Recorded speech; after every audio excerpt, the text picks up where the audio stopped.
কথা শুনলেই তো এতদিন আমরা খালি ভয় ভয়ে কাঁপতাম, আর তালেবান কইলেই তো সবাই বাপরে বাপ, তো জঙ্গিবাদী আছে না নাই? ইতিহাস শুনেন, ভালো করে বুঝে রাখেন। তালেবান আফগান যোদ্ধা 1980-র দশকে যারা আফগানিস্তানের মুজাহিদ ছিল, এদেরকে আমেরিকা সহ সারা দুনিয়া এদেরকে আফগান মুক্তিযোদ্ধা বলে স্বীকৃতি দিত। তখন আমেরিকা সহযোগিতাও করত আফগান মুজাহিদদেরকে। কেন সহযোগিতা করত? ইসলামকে সহযোগিতা করার জন্য নয়, কারণ তখন আফগান মুজাহিদদের লড়াই ছিল আমেরিকার শত্রু আর প্রতিদ্বন্দ্বী সোভিয়েত ইউনিয়নের সঙ্গে। সোভিয়েত ইউনিয়ন 12 বছর লড়াই করলো আফগান মুজাহিদদের সঙ্গে।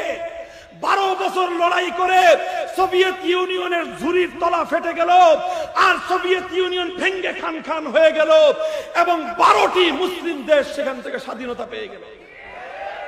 সোভিয়েত ইউনিয়নের পতন ঘটে এখন আর সোভিয়েত ইউনিয়ন নাই, এখন একটা দেশ রাশিয়া হয়ে গেছে। কথা ঠিক? এরপর যখন সোভিয়েত ইউনিয়ন শেষ, আমেরিকার শত্রুর পতন ঘটে গেছে। এখন আমেরিকার মিস্টার হান্টিংটন, রাষ্ট্রবিজ্ঞানী হান্টিংটন, আমেরিকার রাষ্ট্রনায়ক, সমরবিদদেরকে বলল, এতদিন তো আমেরিকার লড়াই ছিল সোভিয়েত ইউনিয়নের সঙ্গে, এখন তো সোভিয়েত ইউনিয়নের পতন ঘটে গেছে, এখন আগামী দিনে আমেরিকার প্রতিদ্বন্দ্বী হবে কারা? আমেরিকার ক্যামব্রিজ বিশ্ববিদ্যালয়ের রাষ্ট্রবিজ্ঞানী মিস্টার হান্টিংটন তথ্য দিলেন, আগামী দিনে আমেরিকার একমাত্র প্রতিদ্বন্দ্বী হবে উম্মতে মুসলিমা। এই মুসলমানরা জেগে উঠবে এবং আমেরিকার নেতৃত্বে পশ্চিমা বিশ্বকে এই মুসলমানদের সঙ্গে আগামী দিনে মোকাবেলা করতে হবে। আমেরিকার মাথা খারাপ হয়ে গেল, কিরে এখন এরা লাগলো যে মুসলমানদের জাগরণ শুরু হবে কোত্থেকে? দেখলো যে আফগানিস্তানের মুজাহিদরা, এরা তো রাশিয়াকে, এরা তো সোভিয়েত ইউনিয়নকে খতম করছে, এখন যদি এরা আবার আমাদের বিরুদ্ধে লাগে, এই জন্য আমেরিকা আফগানিস্তানের বিরুদ্ধে কথা বলা শুরু করলো। যে আফগানিস্তান 12 থেকে 14 বছর রাশিয়ার সঙ্গে যুদ্ধ করার পর যুদ্ধ বিধ্বস্ত, ভাতৃঘাতী লড়াইতে গোটা দেশ ধ্বংসের মুখে ছিল, তালেবানরা ঐক্যবদ্ধ হয়ে ছাত্ররা মিলে নতুন একটা রাষ্ট্র গঠন করলো। একজন আমিরুল মুমিনিন নির্বাচন করলেন, যার নাম হলো মোল্লা মোহাম্মদ ওমর। ইতিহাসে আগে 2 জন ওমর ছিল, প্রথম ওমর ওমর ইবনুল খাত্তাব, দ্বিতীয় ওমর ওমর সানি ওমর ইবনে আব্দুল আজিজ, আর প্রায় 1300 বছর পরে এসে আফগানিস্তানের মাটিতে তৃতীয় ওমর মোল্লা মোহাম্মদ ওমর আমিরুল মুমিনিন হিসেবে সারা পৃথিবীর মুসলমানদের আমির নির্বাচিত হলেন। তখন আমেরিকা দেখলো এইভাবে যদি এরা শক্তিশালী হয়ে যায়, তাহলে আমেরিকার রাষ্ট্রবিজ্ঞানীরা বলছে আমেরিকার পরবর্তী লড়াই হবে মুসলমানদের সঙ্গে। মুসলমানরা শক্তি পাবে কোথায়?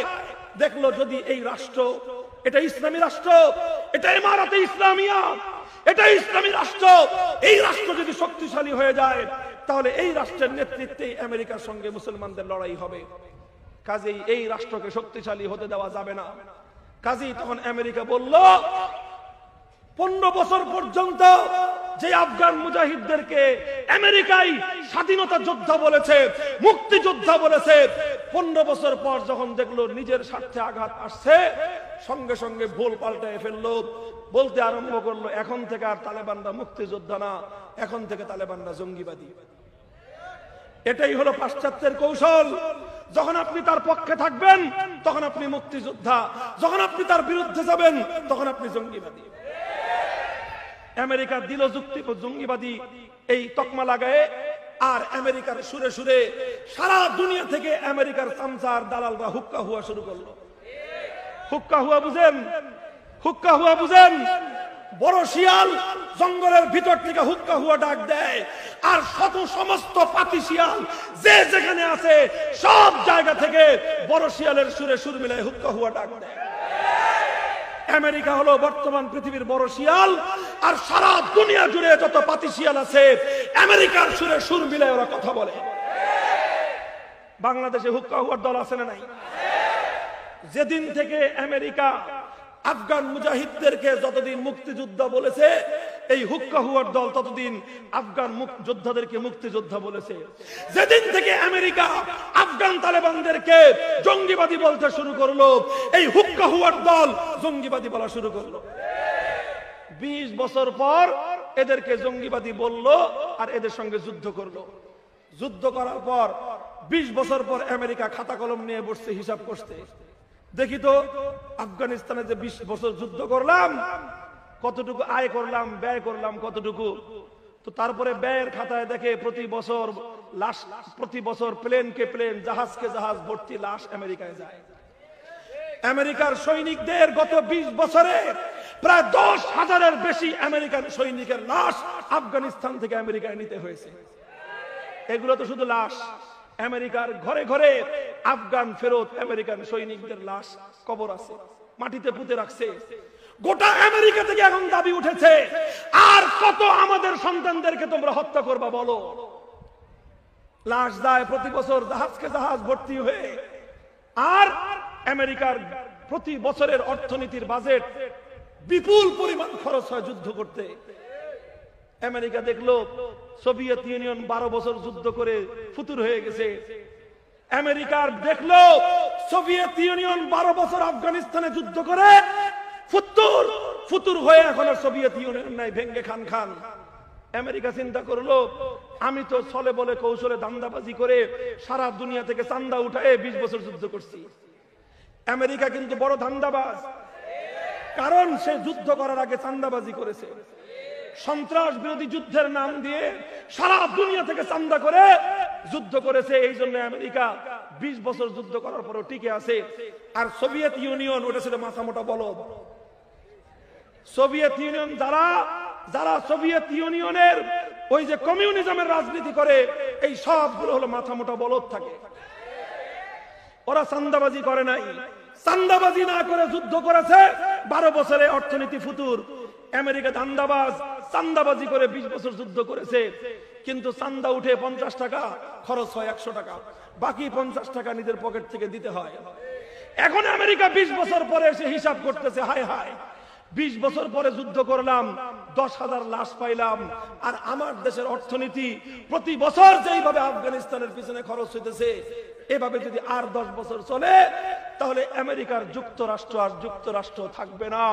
যেই পথে হয়েছে, যা পরিণাম হয়েছে সোভিয়েত ইউনিয়নের, একই পরিণাম হবে ইউনাইটেড স্টেটস অফ আমেরিকা। এখন আমেরিকা বলে ভিক্ষা চাই না, কুত্তা সামলাও মা। দেখছেন গত কয়েকদিনের পত্রিকায় দেখেন, এখন কিন্তু আমেরিকার সুর পাল্টে গেছে। এখন আমেরিকা বলে তালেবানরা জঙ্গিবাদী না, তালেবানরা শান্তিবাদী। এটা আমেরিকার কথা গত 4-5 দিনের। এখন আমেরিকা তালেবানদের সঙ্গে আলাপ করে কাতারে বসে, দিনের পর দিন আলাপ। একদিন আলাপ শেষ হয় না, এক সপ্তাহ, কয়েক সপ্তাহ আলাপ শেষ হয় নাই। ওদের সঙ্গে আরো আলাপ করতে হবে, আরো গল্প করতে হবে, আরো পীড়িত করতে হবে, আরো খাতির লাগাইতে হবে।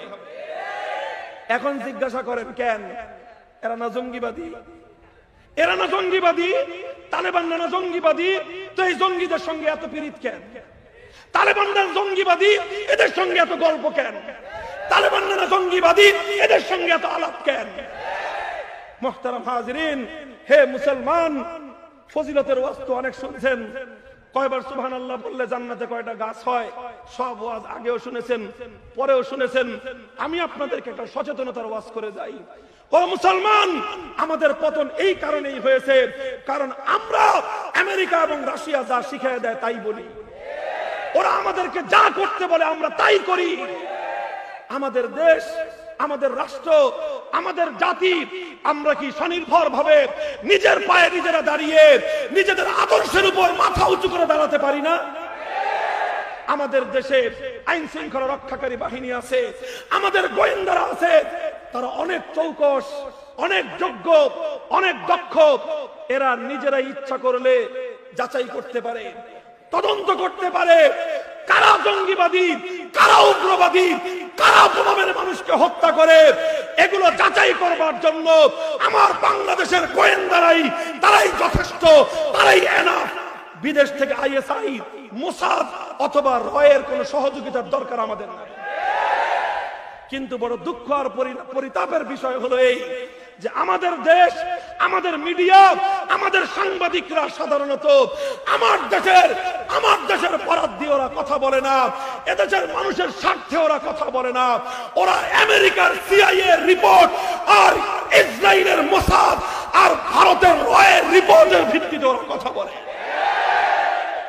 এখন দেখবেন এই হুক্কা হুয়ার দলের সুর আবার বদলে যাবে। যেই তালেবানদেরকে এরা এতদিন জঙ্গিবাদী বলছে, এখন দেখবেন আর জঙ্গিবাদী বলবে না। কেন বলবে না? কারণ আমেরিকার বড় শিয়াল এখন এদেরকে শান্তিবাদী বলেছে। বড় শিয়াল যখনই শান্তিবাদী বলেছে, সমস্ত ছোট আর পাতি শিয়ালগুলো বড় শিয়ালের সঙ্গে সুরে সুর মিলায়ে হুক্কা হুয়া তুলবে। আমি কি বলতে চাই তাহলে তোমাদেরকে? আমি বলতে চাই, ও মুসলমান, নিজের কথা নিজে ভাববা, নিজের কথা নিজে বলবা, নিজে যেটা বুঝো সেটা বলবা, নিজে যেটা দেখো সেটা বলবা, নিজে যাচাই বাছাই করে কথা বলবা। কোশ্চিন কালেও ইহুদি খ্রিস্টান আর ওদের দালালদের সুরে কথা বলবে না। মুহতারাম হাজিরিন, এটাই আমাদের পতনের বড় কারণ। আমরা সর্বক্ষেত্রে ওদের উপর ডিপেন্ডেন্ট হয়ে যাই, সব ক্ষেত্রে আমরা ওদের উপর নির্ভর করি। ওরা যারে মুক্তিযোদ্ধা কয় আমরাও মুক্তিযোদ্ধা বলি, আবার যখন ওরা জঙ্গিবাদী কয় তখন আমাদের সুর বদলায় যায়। এখন আবার ওরা শান্তিবাদী বলে, এখন আবার আমাদের সুর বদলায় যাবে। কেন? আত্মমর্যাদার উপর ভিত্তি করে দাঁড়াতে শেখো মুসলমান। কথা ঠিক না বেঠিক? ইনশাআল্লাহ আফগানিস্তানে আবার ইসলামী হুকুমত কায়েম হচ্ছে। আমেরিকা পারে নাই, আফগান যুদ্ধে আমেরিকা শোচনীয়ভাবে পরাজিত হয়েছে। 20 বছর যুদ্ধ করে আমেরিকা শূন্য হাতে ফিরে যাচ্ছে। শূন্য হাতে না, জাহাজ বোঝাই লাশ নিয়ে ফিরে যাচ্ছে। জাহাজ বোঝাই লাশ নিয়ে ফিরে যাচ্ছে। বলবেন আফগানিস্তানে মরে নাই? হ্যাঁ মরেছে। আফগানিস্তানে মরেছে আমেরিকার সৈনিকদের চেয়ে 50 গুণ বেশি মরেছে। তবে আমেরিকার সৈনিকরা ধ্বংস হয়েছে, আফগান যোদ্ধারা শহীদ হয়েছে। শহীদরা কোনদিন মরে না, বরং শহীদরা আরো শক্তিমান জিন্দা হয়ে কিয়ামত পর্যন্ত জিন্দা থাকে, কিয়ামত পর্যন্ত জিন্দা থাকে।